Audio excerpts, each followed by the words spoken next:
there I am on YouTube, and hit start all, and bam, there I am on Kick and on Twitch. So here I am again for the second time today, working on this novel. I almost said novella. It won't let me make it a novella. It was supposed to be a novella, a short little book that was an impulse purchase for ladies to buy in order to titillate their senses. But no, this is a fucking novel. Language warning, by the way. So this is an emergent chapter. I didn't plan on this chapter. I didn't want this chapter. This is like, it's like when you have your second child and you're hoping to have a girl, and instead you get a horrible, horrible boy, and so you end up having to raise that son-of-a-bitch and still keep trying for another kid. Like, it's like that.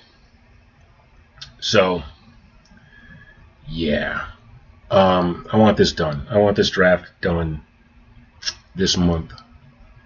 But I keep coming across chapters in my outline that are not one chapter, they're two chapters, and I just didn't plan it right. Or emergent chapters where I'll end a chapter and I'm like, well, this is where the story logically needs to go after this point, and then end up having to write that, which the emergent chapters are honestly easier. It's because they insist on being. Reminds me, damn it, I have an idea for how I want to start the next chapter after this. I was walking the dog and it hit me, and I didn't. I was just a little too preoccupied to write it or send it to a message to myself on my phone. So real quick, just take a note. Hopefully, have it available.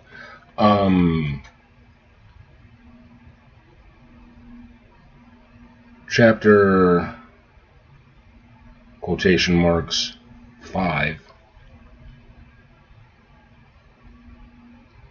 starts with Garrett in the royal court/hall,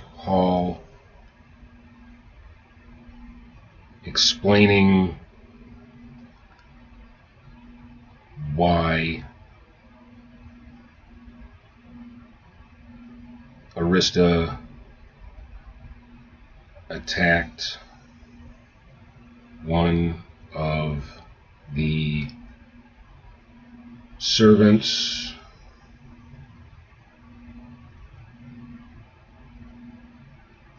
EX dot explanation or example.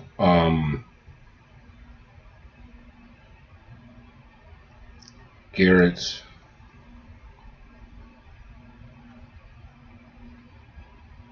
called in a member of the staff to give him his first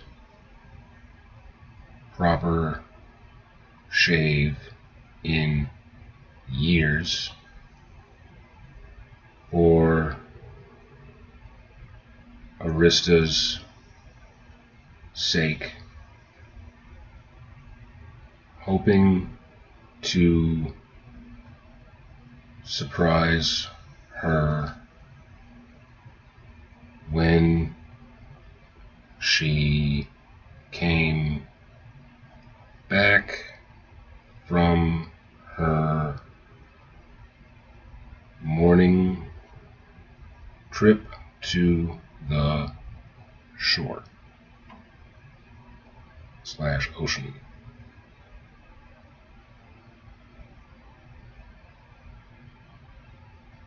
When she saw the man servant with a blade to Garrett's face, she attacked and the man off the ground by his throat.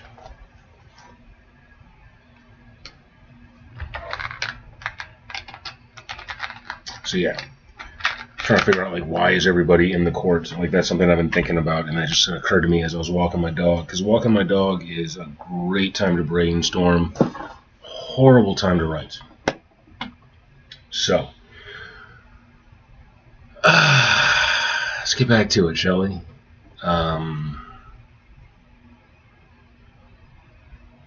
Let's lower this. Let's open up the Twitch screen again so I can actually see it. Sure enough, this is my post-lunch writing, and after lunch is when I'm the laziest, when I want to take a nap. So it's the best time to really work and to dig in and to get stuff done. Also a great time to make some tea, especially because my throat is bugging me from all this talking out loud.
Sorry, Arista, he said, exhausted, frightened, and slightly relieved. She was upset. At first, I thought there might be a problem with Galen. She studied his face carefully, leaning closer as she peered up, focusing on each eye individually.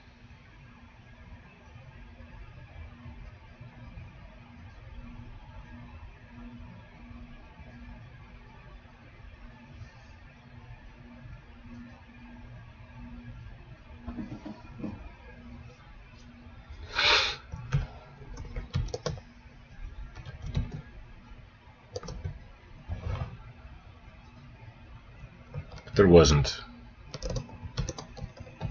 At least no more than usual.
Wanted to know if I had lingering feelings for her as well.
tea. All right.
One of my favorite things about certain teas is the way they start out like a soft green, and you just give them time and let them steep, and they start to change colors.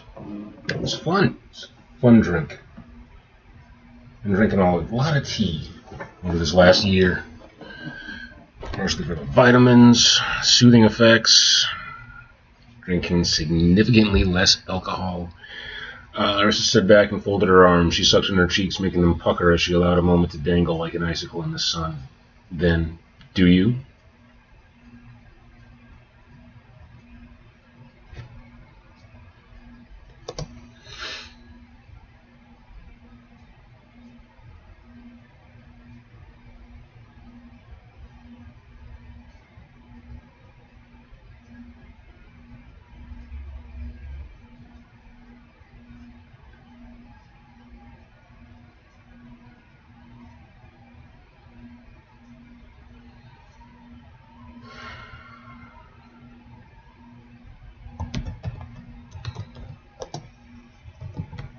Garrett paused.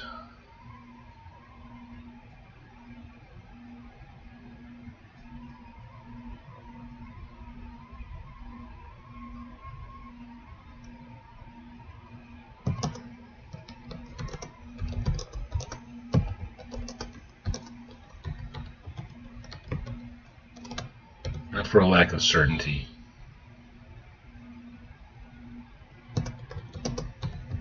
But rather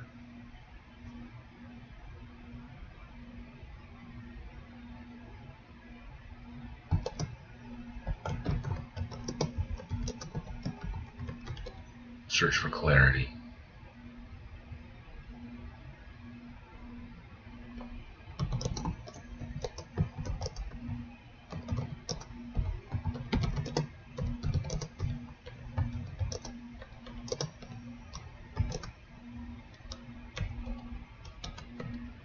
How noble.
weighted beneath her surface.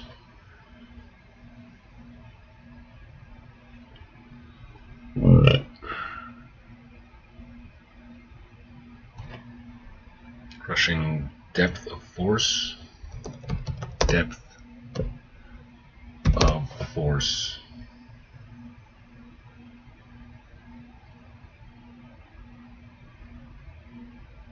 Just beneath her surface. See, I'm adding words, but this could all be stuff that gets cut out for the sake of like brevity.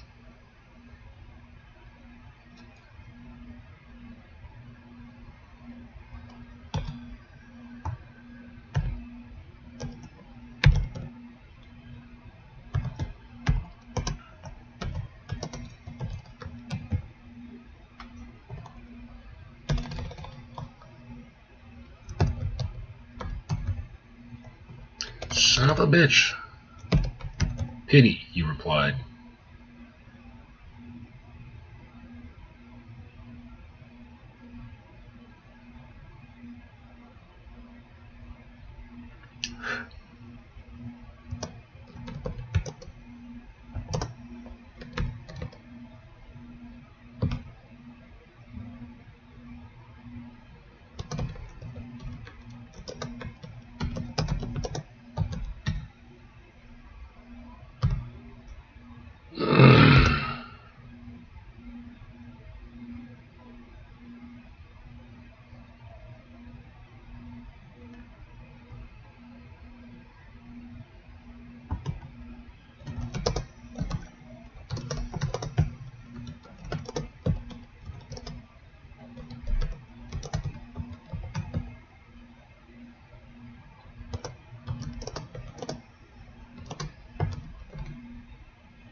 Now I'm feeling like after that, this sentence I got up here, wrist to brush sand from his shoulder, gentle as a lover. You asked me never to harm your blood, she murmured. I would never break that promise. Her eyes flicked briefly toward the castle. Others are more flexible. That should go down here, I think.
She just wants closure.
See, that's a trick with Arista. I almost said theirs. There is. Arista does not use contractions.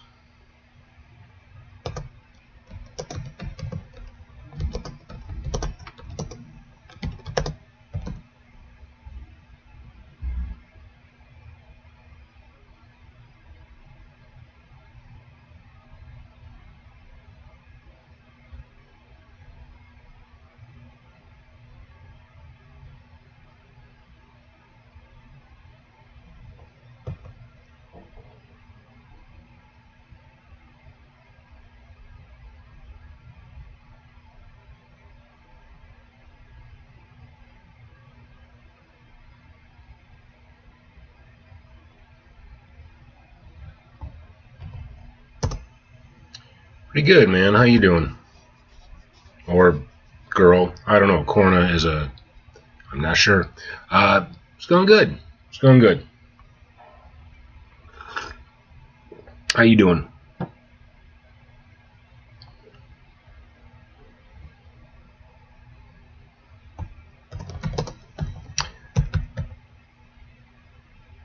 Chorna. What's up, Dreary Sap? Yeah. Yeah, I'm pretty exhausted. Thank you for that. Yeah. This is my second book. The first one, I'm working on marketing all the time. Dealing with having to redo the cover of it because AI keeps flagging the first book as being too racy and too saucy.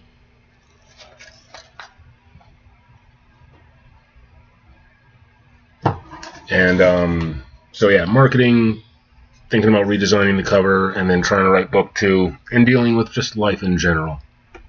So yeah, drifting through time after the kiddo is asleep. Well, congratulations, at least you managed that task. If I were to lose you, there is no telling what I might do.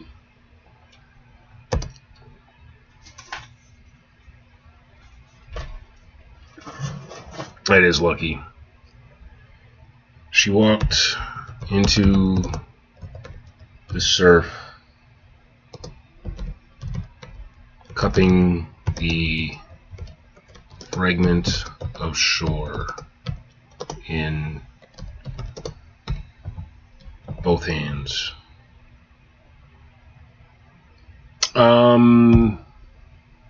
No, this is drafting.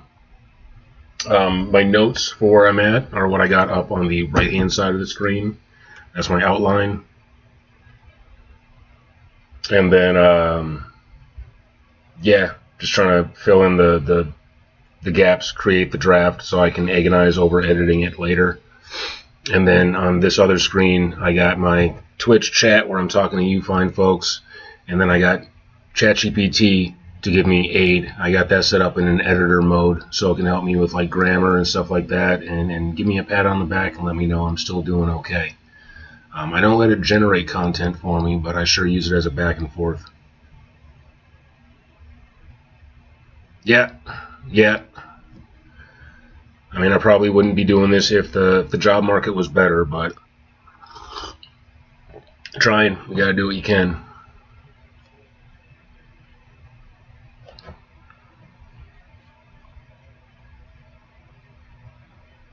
Watching without audio. Okay. That's what that symbol is.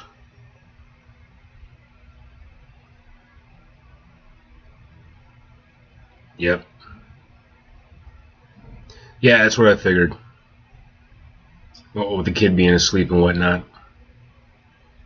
She walked into the surf, cupping the fragment of shore in both hands. If I were to lose you, there's no telling what I might do.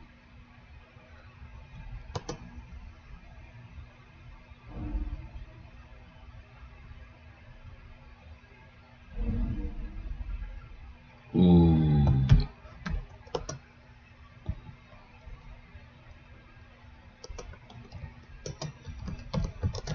Sure, let's throw that out there.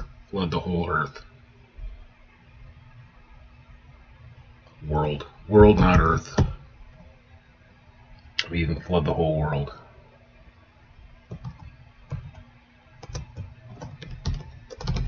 With that, she poured sand into the gently lapping waves, slowly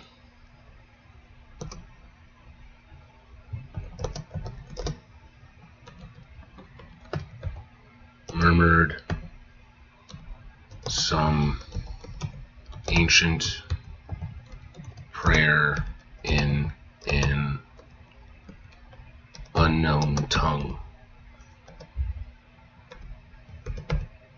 You spell tongue? That's how you spell tongue. Thank you, spell check.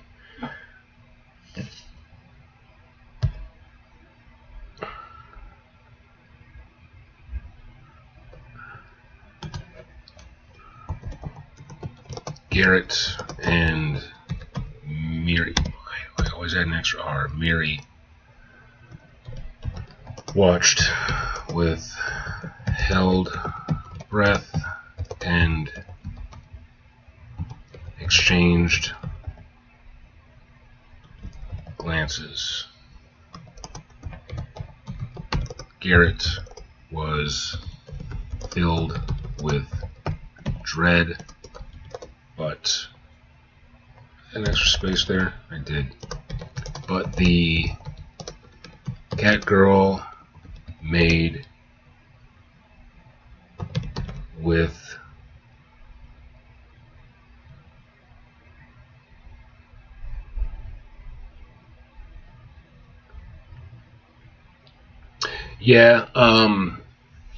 when I was a kid, like 20, and I wanted to do some writing, I would just take my notebook and go to like Perkins and sit there all day and order a bunch of meals and just fill up a notebook working like in that public setting. So this is, I mean, like I said in one of my tags, this is kind of my coffee shop vibe. So I do this to keep me honest, because if I start to get distracted, play around on my phone, or do other stuff, I got this little tiny image of myself to just reflect back my slacking. So yeah, it keeps me honest, keeps me working.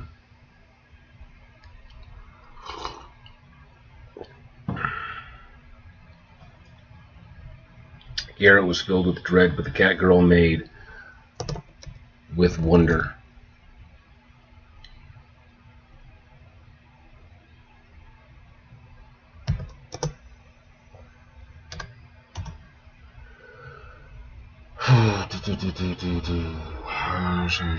Not like the magical effect. That's what I need to describe.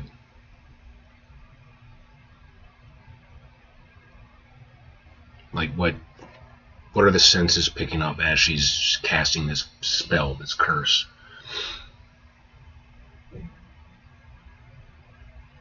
Did the air become electric? Is it a smell of ozone?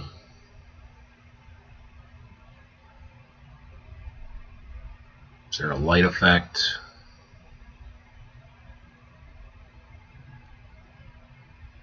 Like, how does it look?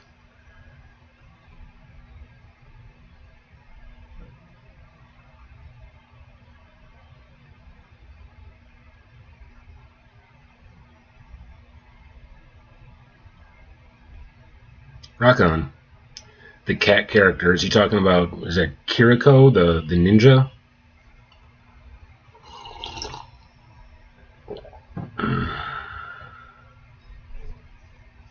Jet Cat. Okay. I haven't seen that one yet. I don't really play Overwatch. I just like catch the post videos that are independently created. Watched with held breath and exchanged glances. Garrett was filled with dread, but the cat girl made with wonder.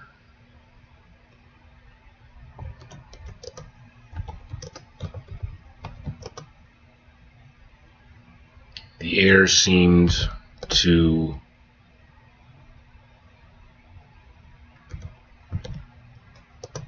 gain weight. No, I don't like that. Grow heavy.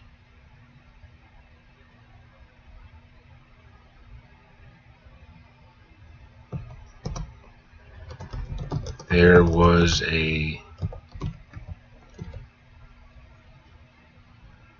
strange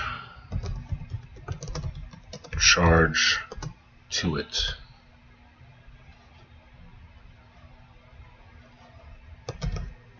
That emanated up from the surf. A familiar blue light spread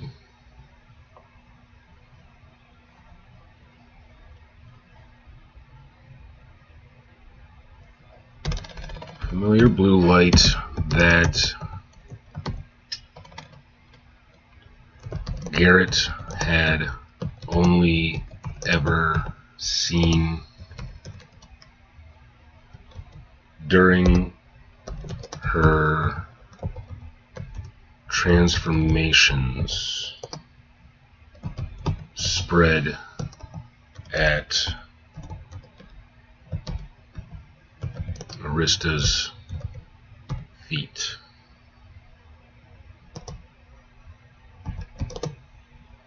In rows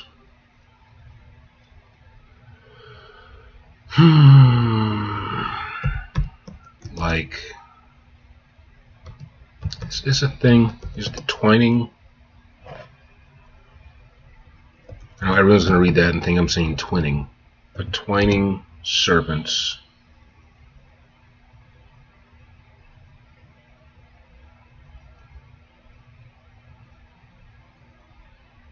Twining serpents up her figure and into her palms.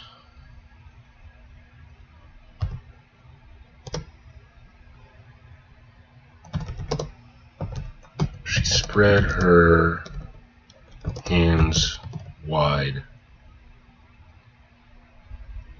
Yeah, I know. I don't want to redo the cover art, especially when I'm trying to think about what the next cover is going to be. Yep. More suggestive than active. Yeah, I know. And it kills me that AI is the thing that's flagging it. But yeah, I got to. I have ideas, and I've actually started something, sort of. I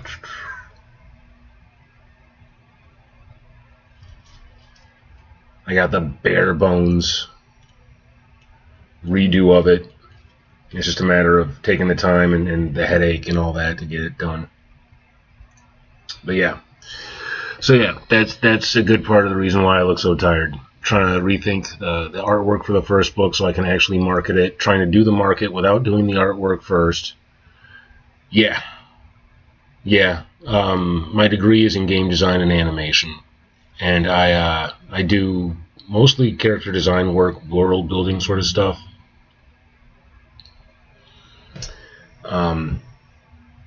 But really, I've always wanted to write novels and graphic novels and stuff like that. And right now, I'm just trying to figure out how to make a living at this point. Because the job market sucks. I've started I've started a dozen books over the years. I've published one other one, which was a rush job and not very good. Oh, rock on. What'd you do? Oh, quest writer and designer. You said that, yeah. Yeah, and this last year has been pretty awful for game design. Like, I was seeing something on LinkedIn talking about how one in three people over the last year has lost their job.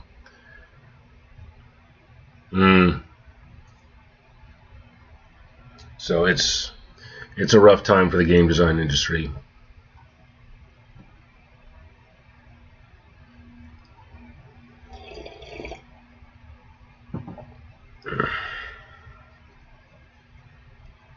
She spread her hands wide.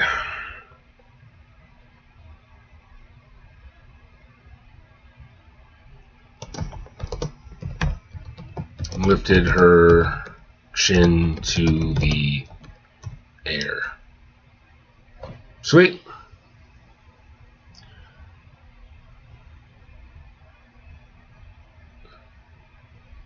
Rock on. Sweet. Appreciate it. She spread her hands wide and lifted her chin to the air.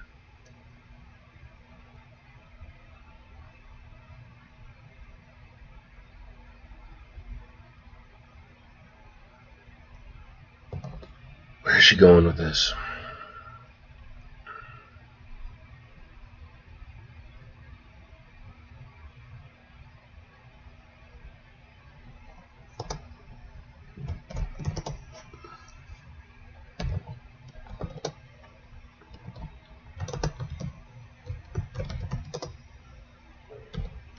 Her hands came together in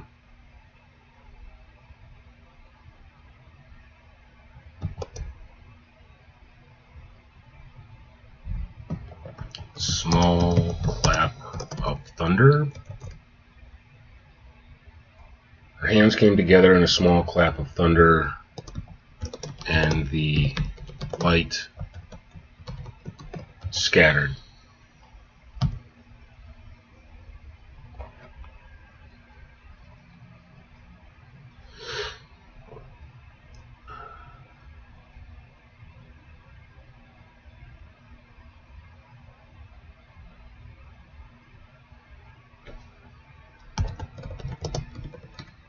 She turned.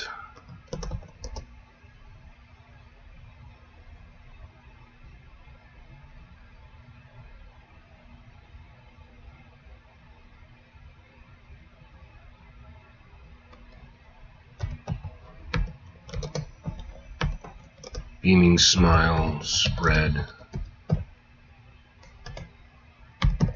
across her face to rival that of the adoring Miri. She turned, a beaming smile spread across her face to rival that of the adoring Miri.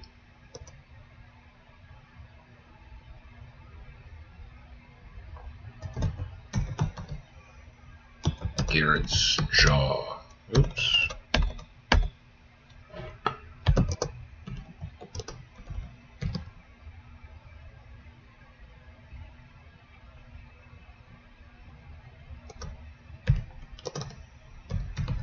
Fell in horror.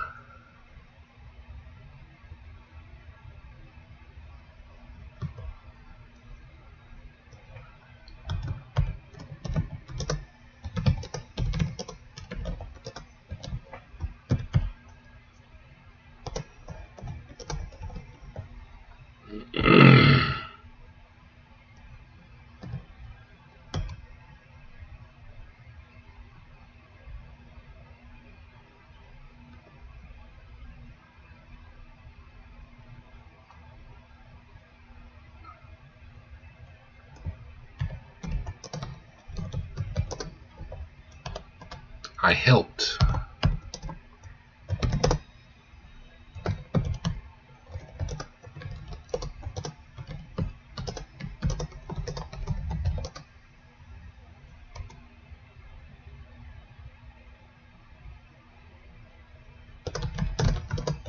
To the side.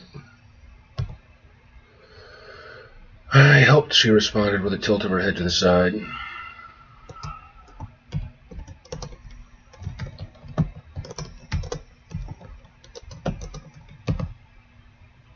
I understand her pain as well. Hopefully this will help dissuade her from repeating such violations.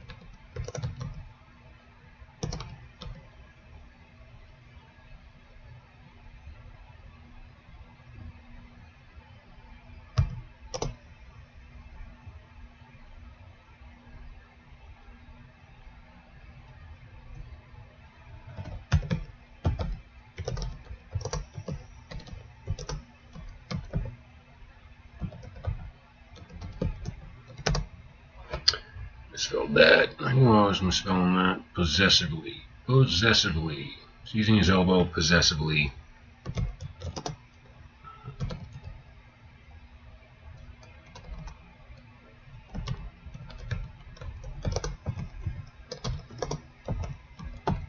Down the shore.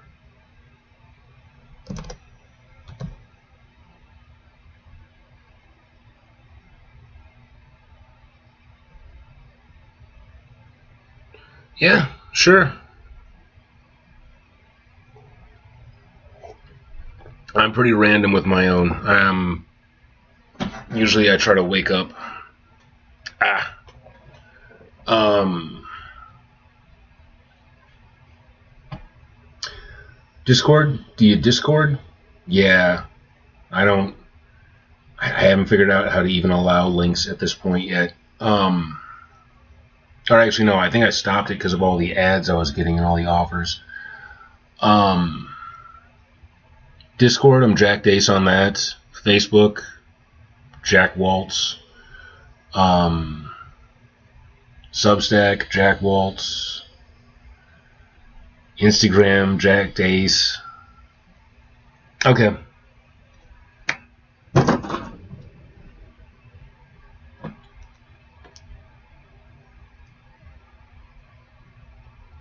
That's a welcome distraction. Discord.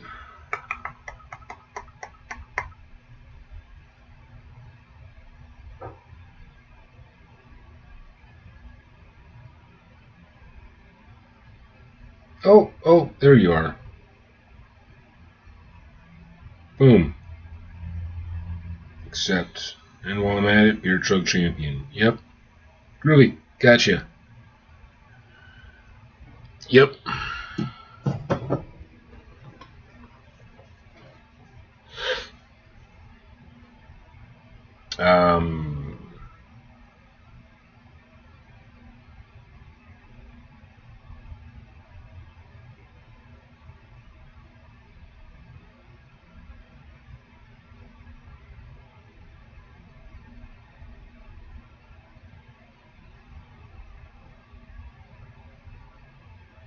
Groovy. Seizing his elbow possessively, they continue. Seizing his elbow possessively.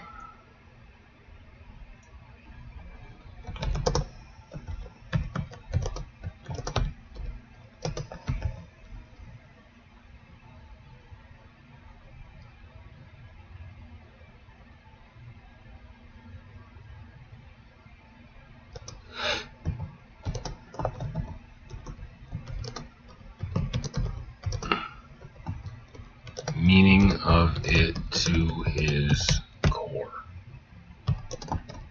He belonged to her.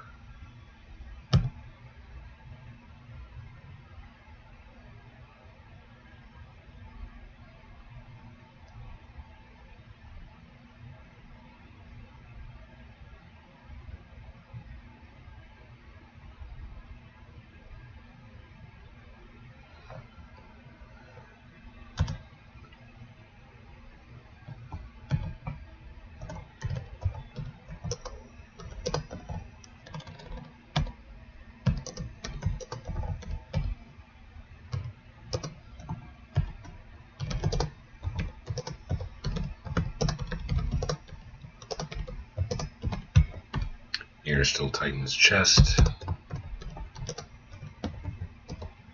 What exactly did you do?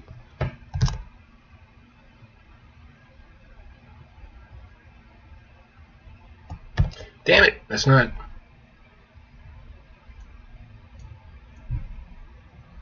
Boom.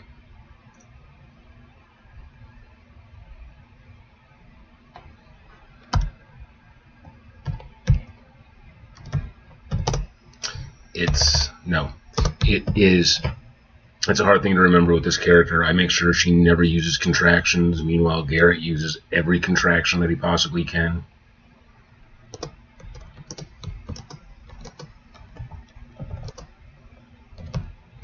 It's out of my hands, love.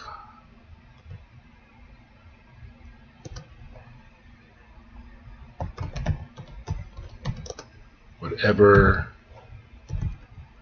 happens next. Right? And I try to write my characters so that every single one talks in such a way that even if I remove all descriptors or names, just from the way they're talking, somebody can be like, oh, this is this person.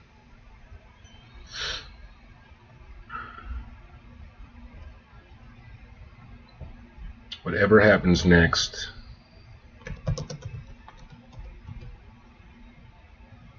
is entirely up to her.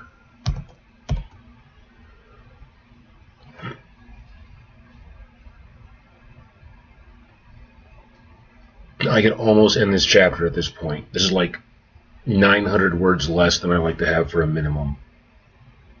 I don't need to add a bunch of fluff. And this is an emergent chapter. This is not part of my outline. This is something that was like, no, you have to write this.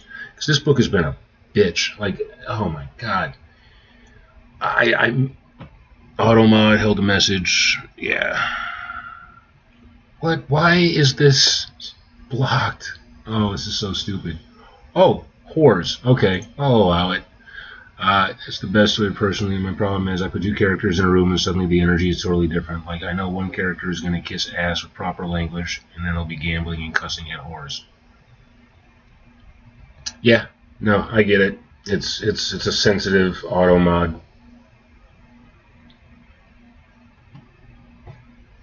Let's see, where am I at in my outline? Arista reacts wrong, but understandably she does not rage. She does not comfort him the way he expects. Instead, she reframes.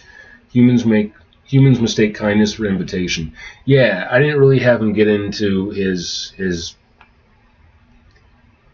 explanation of things. I kept that very brief. Courts reward persistence, not consent.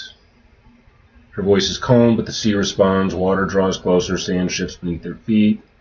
This is the sea witch surfacing, controlled, not monstrous. The cursed seed is planted without naming Jocelyn. Sips in the surf, speaks generally about hands that grasp too tightly. I feel like writing an actual spell. And I have Arista using ancient language. Like, she uses... Her magic is old magic. Like, we don't know how old Arista is, really. Like, I kind of leave some ambience, or ambivalence, or ambiguity. That's the word. Ambiguity in that respect.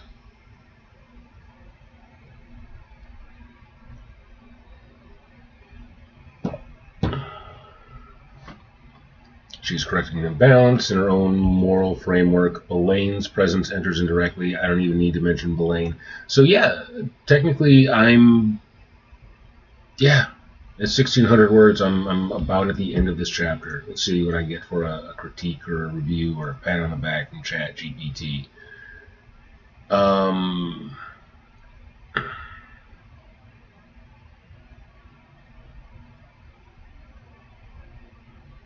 Okay. This is everything I've written so far in this setting. Yeah? Well, play around with a chapter. Doesn't have to make it to the final edit.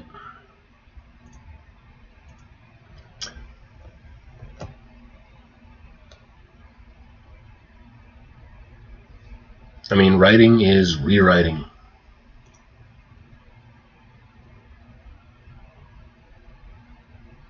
Let's see.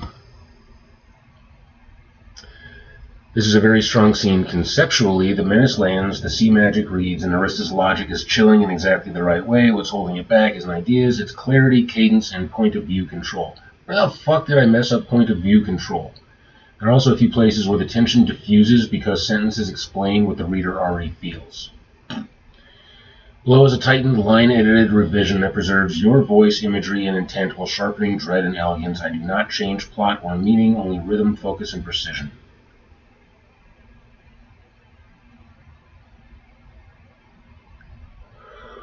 At first I thought there might be a problem with Galen. Okay. So this is suggesting a break here.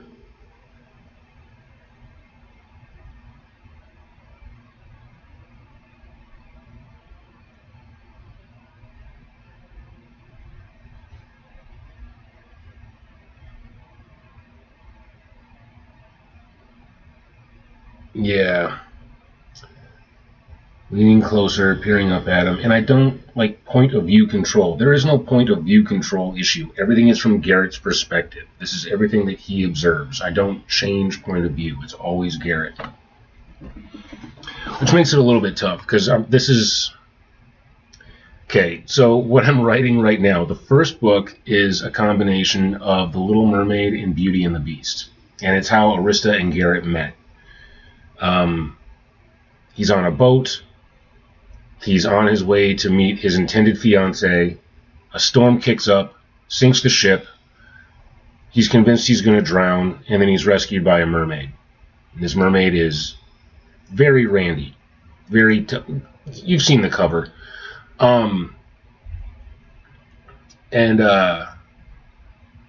So she takes him to this island, and he's trying to survive.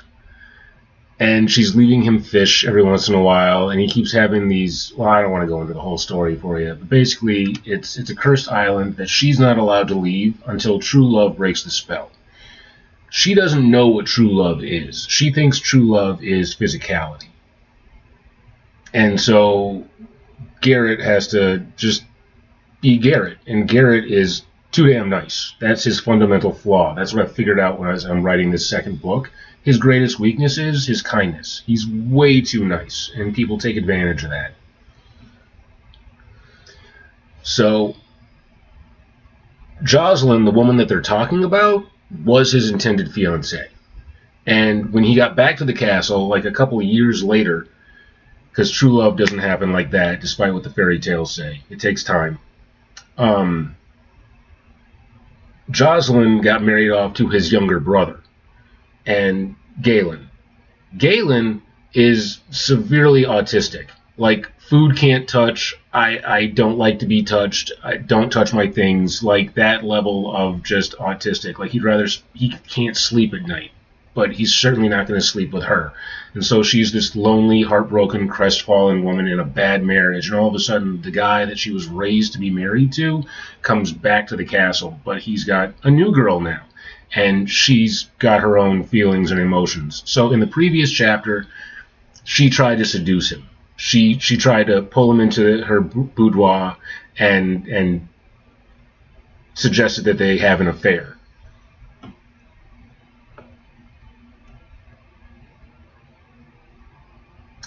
That's the thought. Like, is he being influenced by being with the mermaid? And that's a whole part of his deal in the first book. Like, am I in love or am I enchanted? Has she cast a spell on me? And Arista, like, nobody knows she's a mermaid yet, but people think there's something off. Because at the feast to welcome them back, he casually mentioned that he was drawn to her singing. And so she sang for the party. And most everyone became enchanted. And started to either lust after her or fall asleep or have some kind of reaction, or plenty of the women just became like romantically inspired and turned on their men. So there's already this thought, like, there's something off with this woman. And the priestess of the kingdom is half high elf.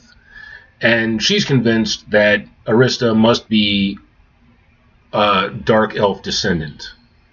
And that's got to be why she has this magical power to her. Like, she can see that there's magic on Arista.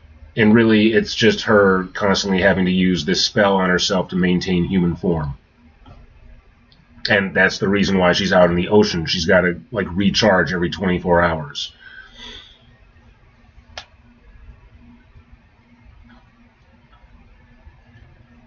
So, yeah, and now I'm writing the comeuppance scene from that, where sees the scratch marks on his chest and smells her on him and just cursed this poor girl Jocelyn.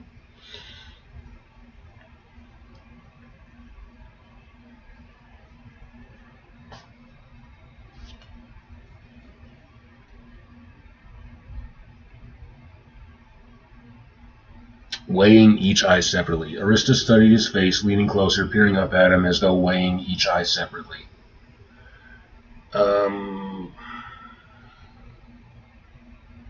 Yeah, I don't hate that sentence.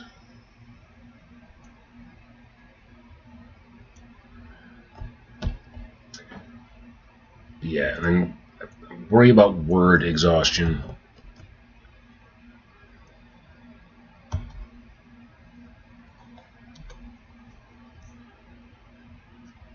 I see.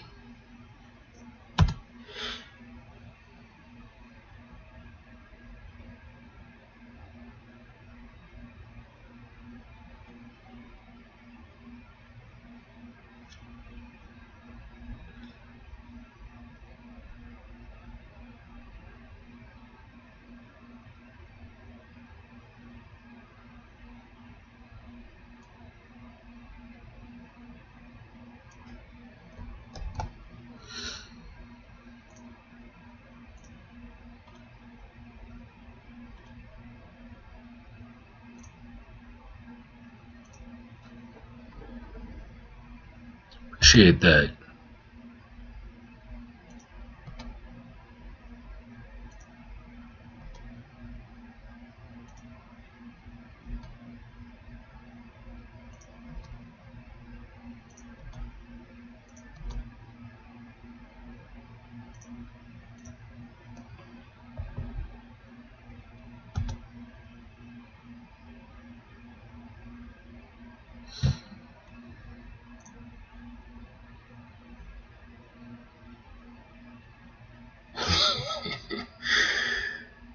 It's a good idea.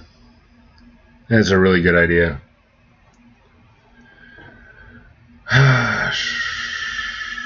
But there wasn't, at least no more than you.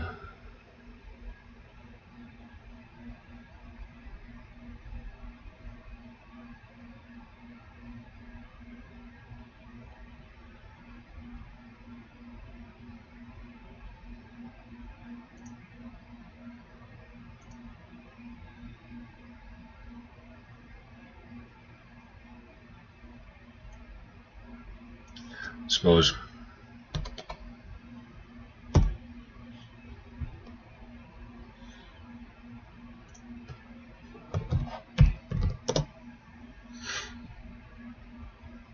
Ursa stood back and folded her arms. She sucked in her cheeks, making them pucker as she allowed a moment to dangle like an icicle in the sun.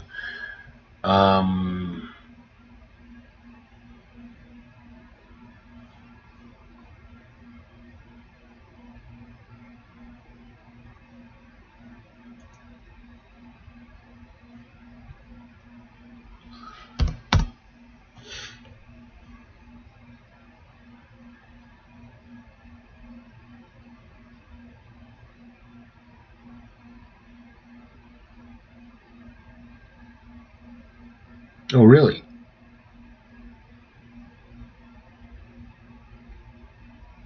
Nice.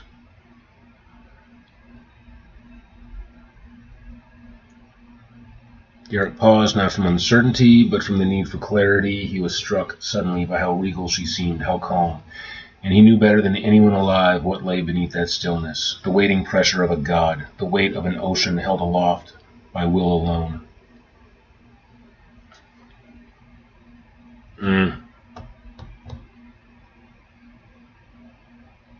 The waiting pressure of a god. I mean, her father is a god.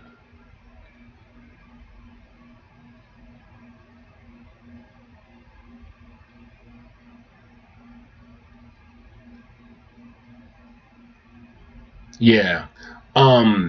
So my writing actually takes place in like the book of Genesis. Like this is the book of Enoch type of stuff.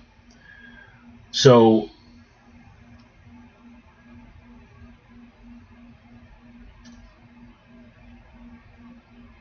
no, I think she's a little more mysterious than that, and it was a dark elf curse. Her story is she was the eldest daughter, and she was set to take the throne, but she was so selfish and wicked that her next in line brother just couldn't imagine her being anything but a horrible ruler, and so he made a deal with some dark elves and got her banished to that island, thinking there's no way she'll ever like meet anyone who could actually like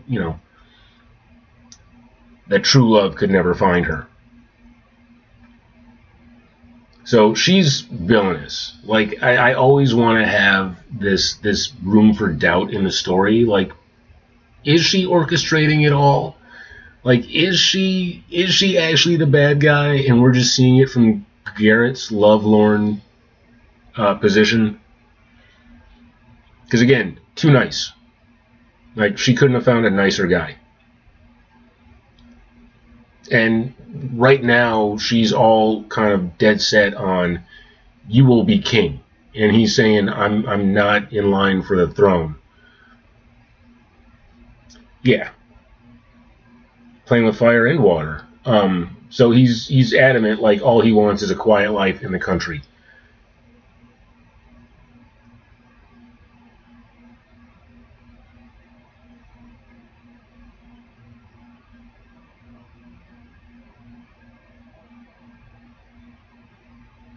Brush the brush sand from the shoulder. Gentle as let's see. Not from a lack of certainty. Not from.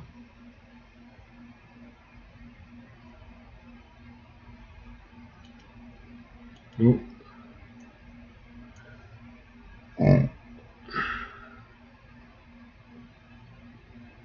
Yeah, I don't really like all of that. I think I'll leave that as is and just look at pacing.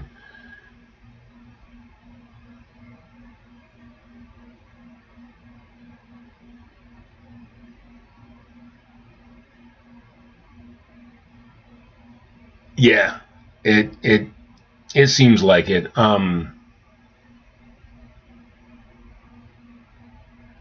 mean, at the end of the first book, she tries to let him leave the island. Like, she builds him a boat and sends him out to sea and pushes him past the barrier that she can't get by and tells him to leave. She's not going to keep him trapped there. And he goes out to sea for a little while and is like, fuck this, and turns the boat around, and her attitude affects the ocean, like affects the storms and the tides. And so the island itself seemed to be rejecting him, and the island moves. So he has to like chase after it and re-land the ship. And she's furious, and she's in her full sea witch mode, like raging out, and chews him out for it. And he's just being like, no, I love you. I'm going to stay here. I don't want to go to any shore that you aren't on. And to prove his devotion, he burns the boat. And then that night, as they return to his cave, his little hovel that he set up for himself, the island sinks. So the curse is broken, and they move out past the barrier, and they realize the curse is broken, and then his final line of the chapter is, I really shouldn't have burned that boat.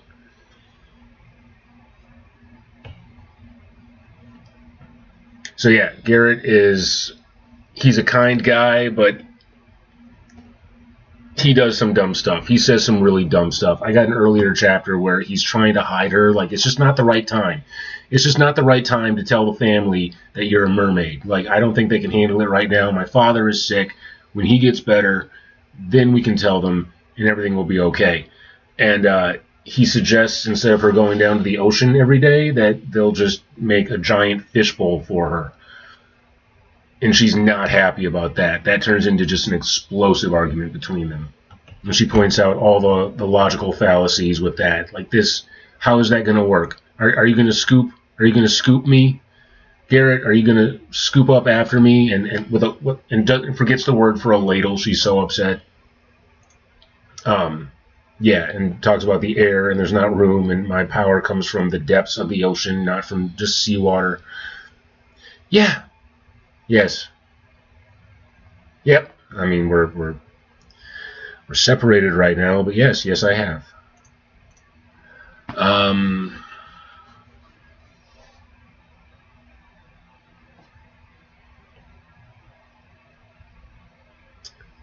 Yeah. Yeah. The day after our 20th anniversary, that's when she left. Had enough, and we still talk every day. We're working on it, but she needs me to be independent. I got to make changes. She's got to make changes. We got too much codependency.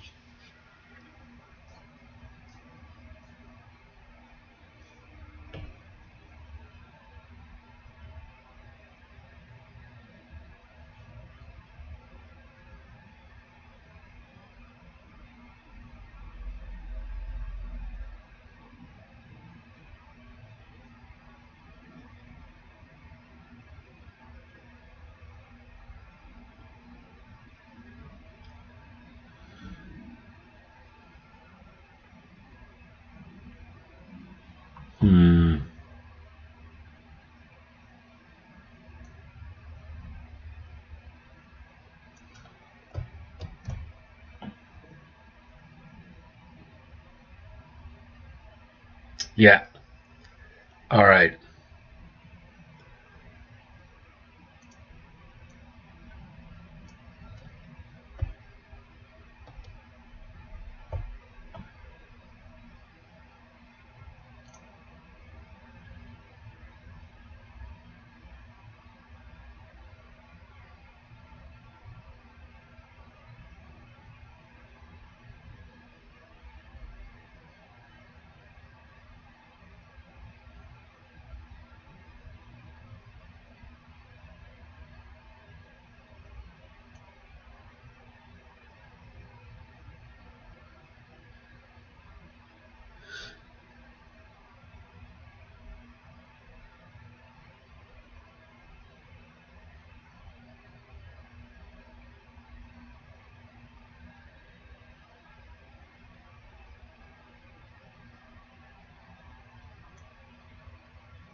Substack.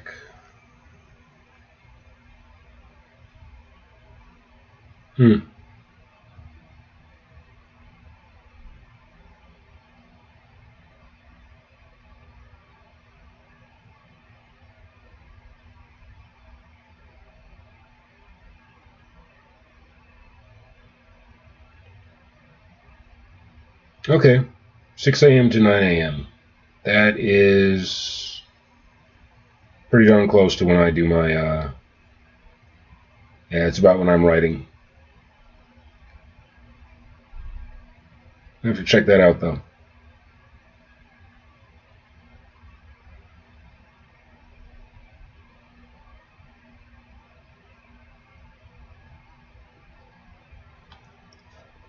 Yeah.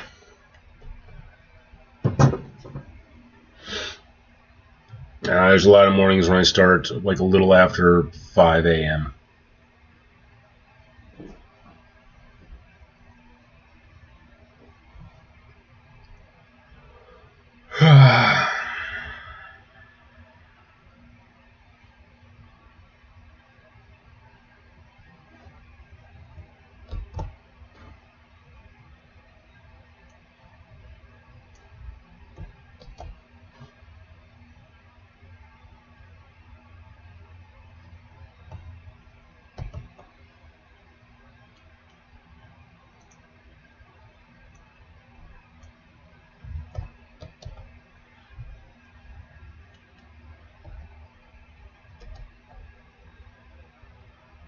The fuck am I doing wrong? Jeez.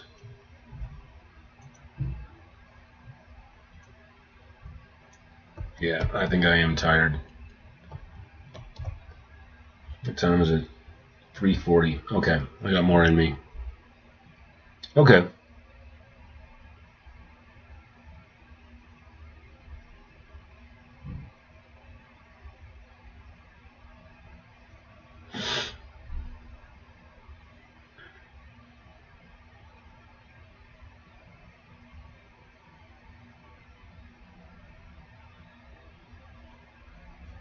She stooped. Stooped implies down. Picked up a handful of sand. Gathered.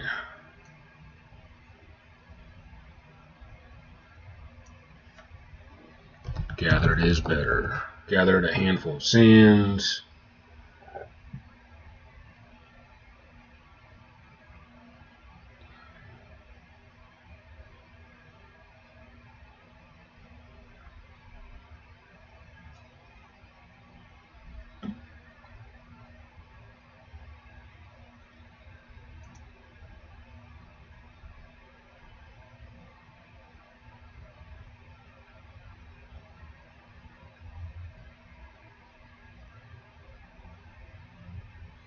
Sprint work, 20 minutes focus writing, no chit chat. Yeah, that's kind of what I end up doing in the morning, especially when I start so early.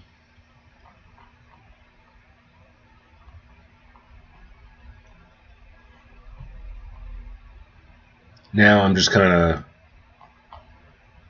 doing touch-ups on this section, making sure that it's like done.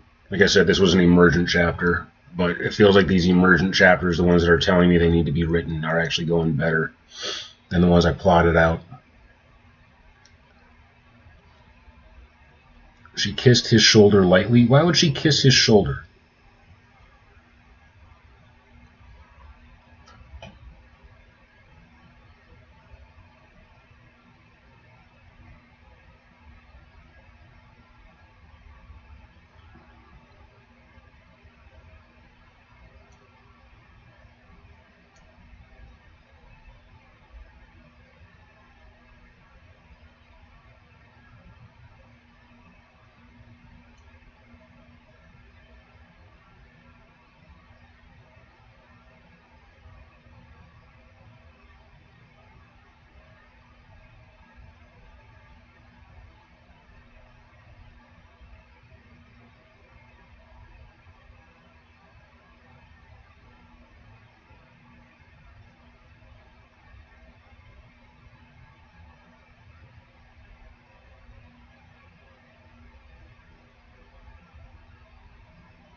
this.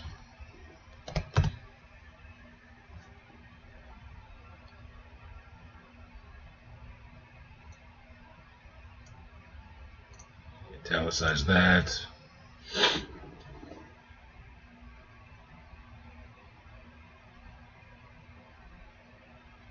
Now, do I need to include that they go back and grab his boots? Or can I just end it right here?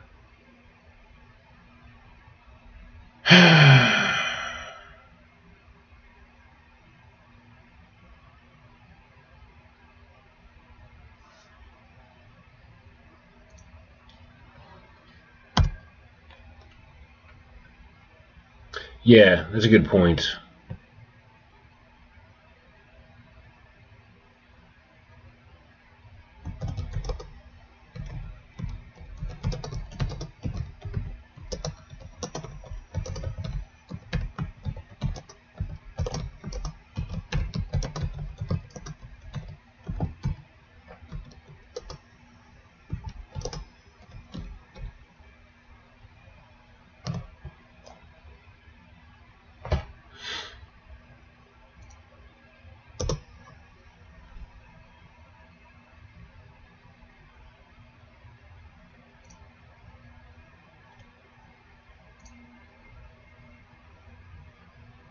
Because like Tom, I don't feel like I need the end.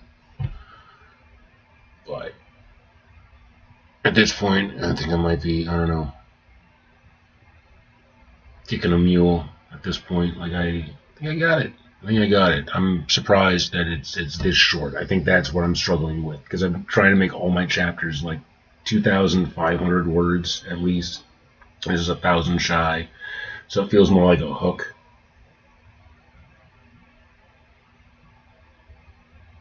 And I hate to come back on and edit and feel like I need to add words.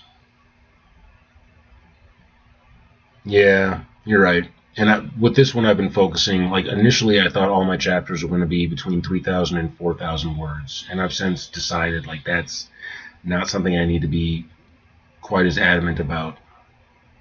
In fact, it's better to have variation with chapter length, just like there's variation with sentence length. This is a weird story. Like, this is between what I originally had planned for chapters 4 and 5. I'm pretty sure when I get to the edit, this is going to be like chapter 12. And I already know my next chapter that I'm doing is going to get split in half. So what was meant to be 1 is actually going to be 2.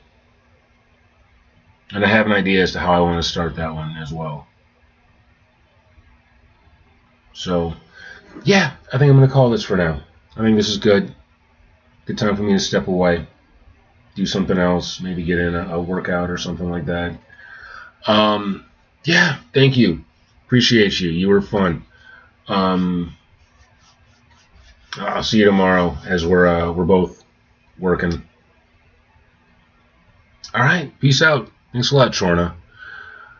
All right. Later. Let's get to OBS and stop all. Peace out, Twitch. Peace out, Kick.